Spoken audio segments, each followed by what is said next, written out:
What was the weirdest or creepiest neighbor you had? I live alone in a small townhouse complex. Nothing fancy, just a quiet row of units facing each other. The kind of place where people nod politely but never really talk.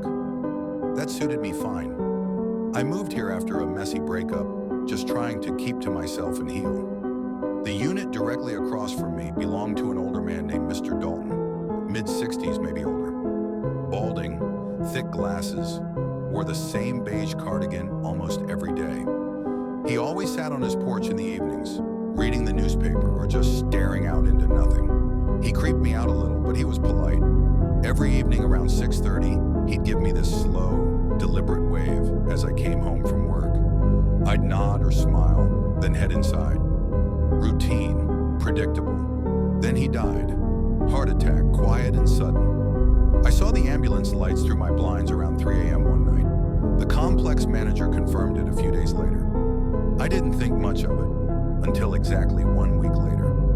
At 6:30 p.m., I pulled into my usual spot and glanced across the lot. He was there, Mr. Dalton. Same beige cardigan, same newspaper, same slow wave. I froze, blinked. He was gone. I figured it was my imagination, grief or stress, or maybe just a trick of the light. But it kept happening every evening at 6:30. Sometimes I'd see him clearly, sitting upright in that same plastic lawn chair waving. Sometimes it was just a silhouette in the window. Once I swear I heard the creak of his old rocking chair from his old place. I asked the building manager if someone had moved in already.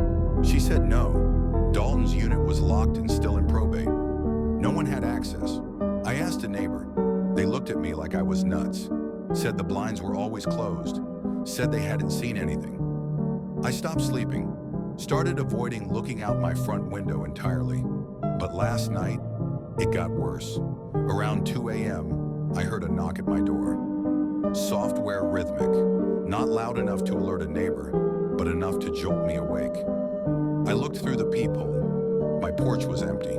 I turned to go back to bed, and then I heard it again, this time from the back door. I don't even have a back door. My heart dropped.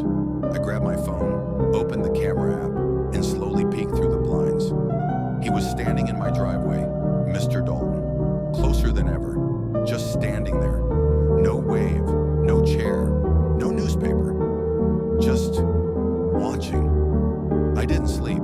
I kept the lights on, sat in my closet with a kitchen knife and my phone in my lap, trying not to breathe too loud. He didn't move. He was gone by morning, and now it's 6:25 p.m. I just got home, and I'm writing this from my car because I don't want to open the door. I don't want to see him wave, but I know he will. He always does.